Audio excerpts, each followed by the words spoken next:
माना कि इस पूरे विश्व पर, इस पूरे भारत पर संकट बड़ा है, लेकिन ये क्यों बोलते हो, हमारे साथ भी तो बांके बिहारी लाल खड़ा है। Hello everyone, my self Krishna Sharma from the team of knowledge की उड़ान। आज मैं आप लोग को एक और ऐसी इंटरेस्टिंग स्टोरी सुनाने जा रहा हूँ। ये भी एक कथा है, श्रीमद् भागवत पुराण के 8वें स्कंद के मनवंतर की कथा है। मनवंतर में सुखदेव जी जो थे, सुखदेव जी गोस्वामी ने बड़ी अच्छी कथा इसमें कही है। गजेंद्र की एक बहुत खूबसूरत जंगल था। इस स्टोरी को मैं स्टार्ट करता हूँ विदाउट टाइम वेस्ट करते हुए। तो एक बहुत खूबसूरत जंगल था और उस जंगल का राजा एक बहुत विशालकाय, बहुत ही ताकतवर, बहुत ही पावरफुल एक हाथी था। उस हाथी का नाम गजेंद्र था। तो जो वो हाथी, जो जंगल का राजा था, वो इतना न्याय प्रिय राजा था। जितने भी छोटे पशु पक्षी थे, लाइक डियर, हिरण और क्या बोलते हैं खरगोश, छोटे मोटे जितने भी पशु पक्षी थे, वो एक बात से बड़े निश्चिंत रहते थे। वो बोलते थे हमेशा कि हमें अपनी लाइफ की चिंता करने की कोई जरूरत नहीं है जब तक हमारा राजा गजेंद्र है, हमारा पिता जब तक हमारा गजेंद्र है, हमें अपनी जीवन की कोई चिंता करने की जरूरत नहीं है। और जितने भी खूंखार जानवर थे, जितने भी डेंजरस एनिमल थे, लाइक टायर, लॉयन, लेपर्ड, जितने भी थे, वो गजेंद्र के भय से बड़े भयभीत होते थे, वो बड़े डरते थे उससे। तो गजेंद्र बहुत ही विशाल काया था। गजेंद्र की कई वाइफ थी, कई बच्चे थे। तो जैसे देखिए, सुखदेव जी इसमें कहते हैं कि है ये गजेंद्र की कहानी, लेकिन पूरी बिलोंग करती है हम एक गृहस्थ जीवन में, हम लोग की लाइफ से। एक गृहस्थ जीवन, जो गृहस्थ मनुष्य लोग होते हैं, उनकी लाइफ से पूरी बिलोंग करती है स्टोरी। तो गजेंद्र भी, जैसे हम सभी लोग पिकनिक मनाने जाते हैं अपनी फैमिली के साथ, जैसे सब बच्चों के साथ पिकनिक मनाने जाते हैं, तो गजेंद्र भी अपनी कई वाइफ और अपने कई बच्चों के साथ पिकनिक करने गया। एक दिन पिकनिक करने गया तो सुखदेव जी इसमें कहते हैं, सुखदेव जी गजेंद्र की ताकत को वर्णन कर रहे हैं, इसमें ताकत को डिफाइन कर रहे हैं कि गजेंद्र की क्या पावर थी। गजेंद्र जिस रास्ते से निकलता था, जिस रास्ते से दौड़ते ऐसे जाता था, तो पूरी धरती डोलने लगती थी, पूरी धरती पूरी डोलने लगती थी। और जिस रास्ते से वो निकल जाता था, जंगल झाड़ी के रास्ते थे, पेड़ों को, कई विशाल विशाल पेड़ों को गिरा के, ट्री को गिरा के, झंकार को हटाते हुए निकलता था, तो मानो उस जगह हाईवे बन जाता हो, इतनी तेज। और गजेंद्र पूरी जब फैमिली के साथ चल रहा था, तो जिस जगह से जा रहा था, पूरे बड़े बड़े वृक्षों को उठा के फेंक रहा था। जितने भी बड़े बड़े ट्री थे, प्लांट थे, सबको उखाड़ के फेंकते हुए अपनी वे बनाते हुए, अपना रास्ता बनाते हुए जा रहे थे। अब जैसे होता है गृहस्थ लोगों में होता है कि भाई पिकनिक में जाते हैं, और जैसे हम लोग जाते हैं तो ट्रेन पे, जब हम लोग जाते हैं तो ट्रेन रुकती है स्टेशन पे, तो ट्रेन से सभी लोग बाहर नहीं निकलते हैं। कुछ लोग, एक मेन पर्सन बाहर निकलता है, एक फादर बाहर निकलते हैं, वो अपने वाइफ, अपने बच्चों को बोलते हैं कि ट्रेन में रहो। वो कुछ जाते हैं, वेफर्स वगैरह ला के अपने बच्चों को देते हैं। ऐसे ही होता है, सब लोग नहीं उतरते। तो गर्मी का समय था, ग्रीष्म ऋतु जिसको बोलते हैं हम। गजेंद्र भी एक सरोवर के पास जाके रुका। गजेंद्र की पूरी फैमिली, पूरा उसकी जो फैमिली थी, वो एक सरोवर के पास जाके रुकी। त्रिकुट नाम का एक पर्वत था, तो उसके पास में बड़ा अच्छी एक सरोवर था। तो सरोवर के पास जाके गजेंद्र की पूरी फैमिली वहीं पे रुकी। और जब रुकी तो वहाँ पे जाके गजेंद्र ने भी ऐसे किया जैसे हम लोग करते हैं। गजेंद्र भी अपने किनारे में अपने वाइफ को, अपने बच्चों को बोला तुम लोग यहीं रहो। वो नीचे उतरा सरोवर में और सूंड में भरकर पानी, पहले खुद पानी पिया, और फिर सूंड में भरकर पानी अपने बच्चों को, अपनी वाइफों को पिलाने लगा। सबने पानी पिया, अच्छे से रेस्ट किया। तो जब सुखदेव जी कहते हैं इसमें, जिन्होंने इस कथा को बोला, तो सुखदेव जी कहते हैं कि यहाँ तक तो ठीक है, गृहस्थ आदमी तक कि भाई जाओ खेलो। तो गजेंद्र ने जब पानी सबको पिला दिया, अपनी वाइफ को, अपने बच्चों को, तो वो जब सूंड में भरकर पानी जब खेलना शुरू किया, अपने बच्चों पर कुछ बूंदे छिट्टे डाले, अपनी वाइफ पर छिट्टे डाले। अब वाइफ भी थोड़ा शर्माई, तो गजेंद्र को अच्छा लगने लगा कि भाई मस्ती हो रही है, भाई खेलो। और तो सुखदेव जी इसमें कहते कि भाई यहाँ तक ठीक है, पिकनिक करने जाओ, फैमिली के साथ जाओ, गृहस्थ आदमी हो, खेलो कूदो, अच्छा है। लेकिन एक बात बड़ी अच्छी लगती है मुझे कि एक लिमिट एक लिमिटेशंस जब इंसान की जहां तक लिमिट होती है, अगर वहां तक काम करो तो बेस्ट है आपका। लेकिन जब लिमिट क्रॉस होने लगती है किसी भी एरिया में, किसी भी क्षेत्र में, जब अति, जिसको हम हिंदी में बोलते हैं अति, जब अति होने लगता है, जिसको हम और भी गहराई में बोलते हैं अत्य, जब अत्य होने लगता है वहीं काम बिगड़ने लगता है, वहीं पर ही काम बिगड़ता है। अब गजेंद्र सुखदेव जी कहते हैं कि भाई यहां तक ठीक था, खेलो कूदो ठीक है, लेकिन जब अत्य होने लगता है, लिमिटेशन क्रॉस होने लगती है, वहीं काम बिगड़ जाता है। अब गजेंद्र का भारी भरकम शरीर था, वो पूरे सरोवर में दौड़ता हुआ सरोवर में जाता, सून में भरता पानी और अपने वाइफ अपने बच्चों पर खेलता डालता, बहुत ज्यादा खेलने लगा।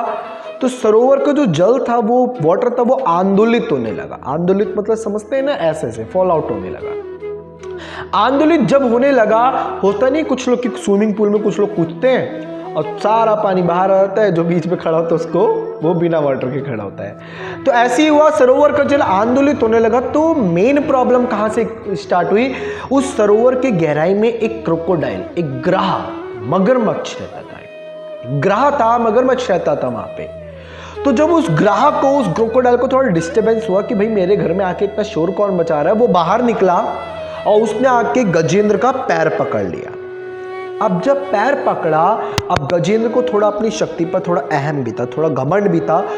तो जब वो गजेंद्र ने उस बात को, उस सिचुएशन को फोकस नहीं किया।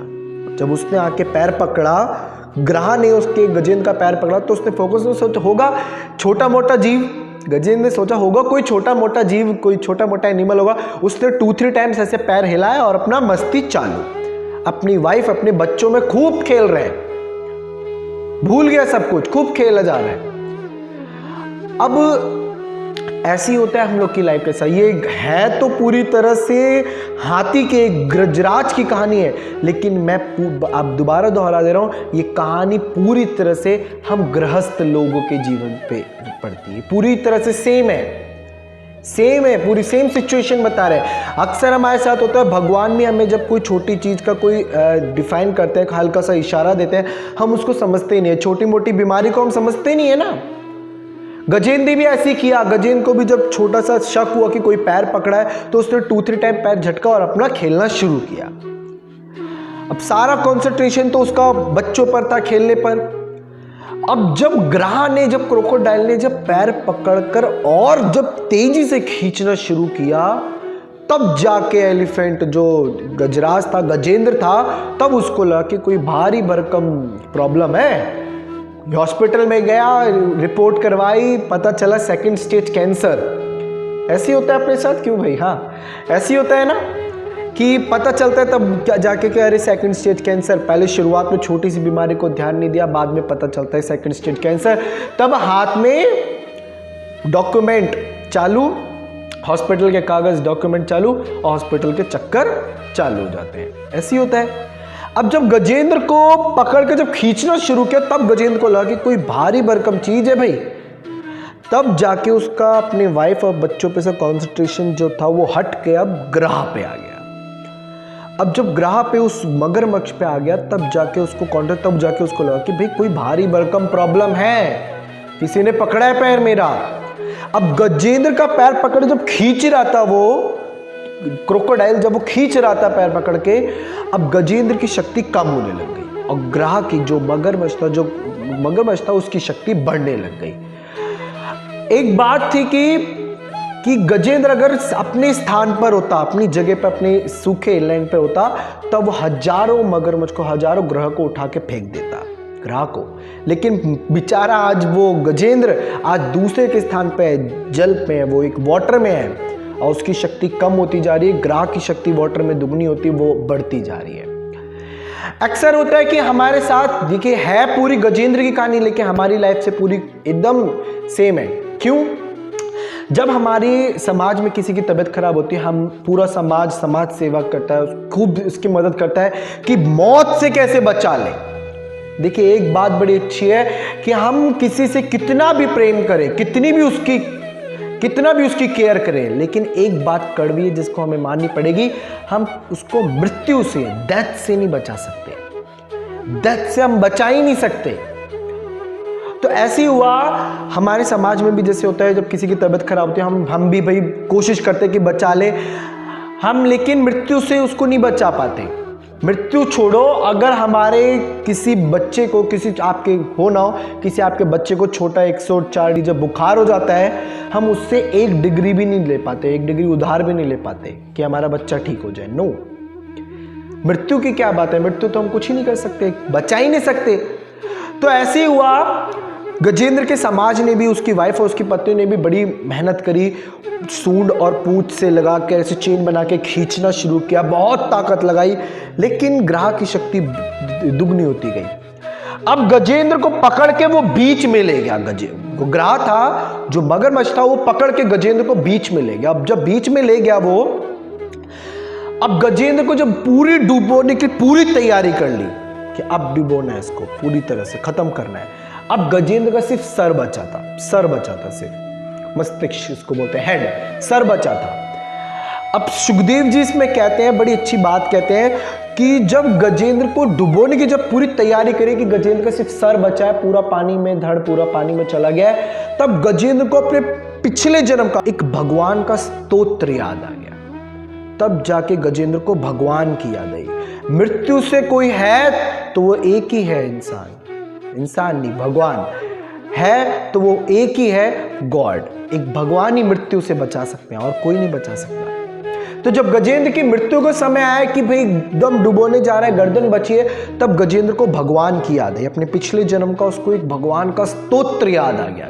इत्तेफाक से उसको वो स्तोत्र याद आ गया। अब जैसे वो स्तोत्र याद आया, तब उसने हार के, एकदम हार के भगवान को उसने पुकारा। कैसे पुकारा, आप मेरे साथ जरा रिपीट इसको जरूर कीजिएगा। उसने बोला, हे गोविंद हे गोपाल अब तो जीवन हारे, हे गोविंद हे गोपाल अब तो जीवन हारे। भगवान कृष्ण को पुकारने लगा कि भगवान अब तो भाई मझधार में फंस गया हूं मैं, अब हे गोविंद हे गोपाल अब तो जीवन हारे, हे गोविंद हे गोपाल अब तो जीवन हारे। इतने भाव से पुकारने लगा भगवान को कि भगवान अब जीवन हारा मैं, अब मेरा मस्तिष्क बचा है, सिर्फ मेरा हेड बचा है, अब तो मैं हारा। अब मानो ऐसा लगा कि भगवान ने उससे पूछ लिया कि बताओ गजराज, बताओ गजेंद्र क्या दिक्कत है तुमको, व्हाट्स अ प्रॉब्लम, क्या प्रॉब्लम है तुमको। तब उसने अपनी शिकायत भगवान से कही, भगवान से कहा कि नीर पीवन हेतु गयो सिंधु के किनारे, नीर पीवन वाटर ड्रिंक करने, नीर पीवन हेतु गयो सिंधु के किनारे, और सिंधु बीच बसत ग्राह चरण करी पछारे, सिंधु बीच बसत ग्राह चरण करी पछारे, 4 प्रहर युद्ध भयो ले गयो मझधारे। रिपीट कीजिएगा मेरे साथ, 4 प्रहर युद्ध भयो ले गयो मझधारे। अब भगवान से वो शिकायत करे कि भगवान मैं जल पीने आया था यहाँ पे, और ये ग्राह सिंधु के बीच में रहता था, सिंधु में आके मेरा चरण पकड़ लिया, और 4 प्रहर तक युद्ध हुआ, 1000 साल तक ये युद्ध चला है प्रभु, 1000 साल तक 4 प्रहर युद्ध चला, ये रुका नहीं है युद्ध।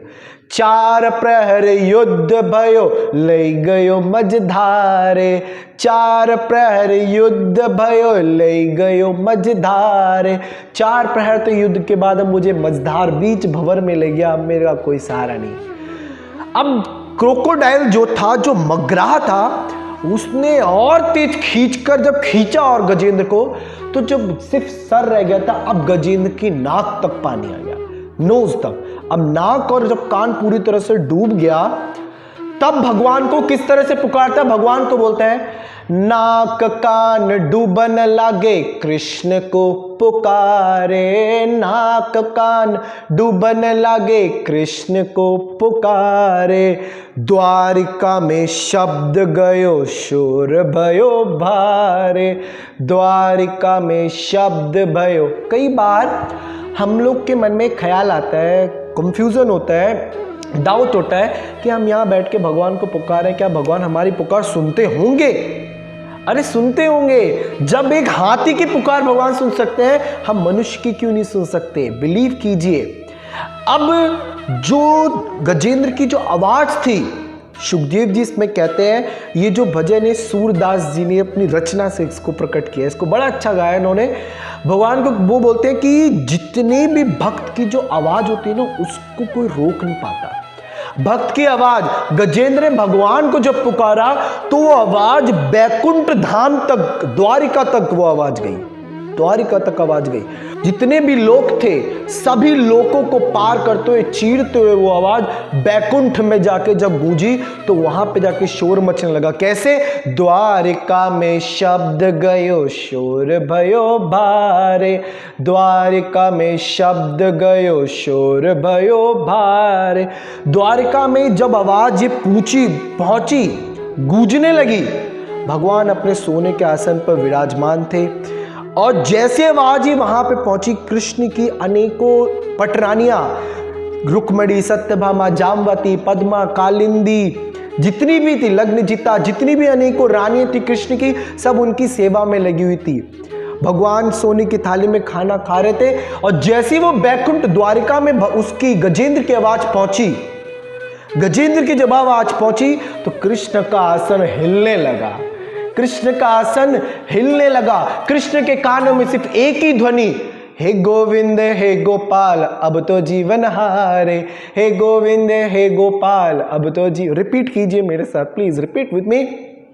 हे गोविंद हे गोपाल अब तो जीवन हारे, हे गोविंद हे गोपाल अब तो जीवन हारे। अब कृष्ण के कानों में सिर्फ एक ही ध्वनि कि मेरा भक्त मुझको पुकार रहा है, गोपाल हारे जीवन, मैं मरने जा रहा हूं, प्रभु मेरी रक्षा करो। जो कृष्ण खाना मुंह में डाल ही रहते, कान में ध्वनि आई, अपने आसन से कूद गए, कृष्ण दौड़ने लगे, भागते हुए गए, द्वारका नगरी से भागते हुए गए। अनेकों रानियां कृष्ण की, रुक्मणी, जामवती, सत्यभामा सब बोल रही, अरे प्रभु कहां जा रहे हैं आप? कृष्ण किसी की आवाज नहीं सुने, दौड़ते हुए गए। गरुड़, जो गरुड़ था, गरुड़ आया भगवान के पास। गरुड़ बोला, भगवान मेरी पीठ पे बैठ जाओ, 2 सेकंड में आपके भक्त के पास पहुंचा दूंगा, 2 सेकंड में आपके भक्त के पास पहुंचा दूंगा, आप मेरी बस पीठ पे बैठ जाओ। अब भगवान विष्णु गरुड़ की पीठ पे बैठे और गरुड़ मन की गति से चलता है। मानो जैसे मैं यहाँ पे बैठा हूं, मैंने बोला ऑस्ट्रेलिया, स्टैच्यू ऑफ लिबर्टी, जहां भी जाना है मेरे को, रामेश्वरम, इतनी तेज में पहुंच गया, इतनी स्पीड गति, मन की गति से चलता है गरुड़। और जब गरुड़ जब चलने लगा, लेकिन आज कृष्ण को गरुड़ की गति मंद लगने लगी। बोले भगवान, जब गजेंद्र ने जब पुकारा तो भगवान गरुड़ से बोले, हे गरुड़ तू चला तति मंद गति, तू बहुत धीरे चल रहा है।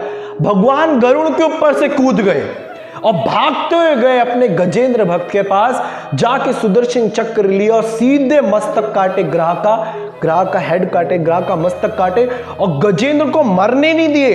पूरी धैर्य के साथ, उसके पूरे धड़ के साथ, पूरी बॉडी के साथ उसको उठाए।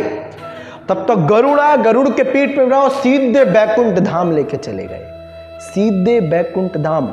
मरने नहीं दिए गजेंद्र को, वरना भगवान गजेंद्र को बोल सकते थे कि भाई गजेंद्र तुम मर जाओगे, तुम्हारी आत्मा परमात्मा में लीन हो जाएगी, देन आफ्टर जन्म मरण खत्म, खेल खत्म।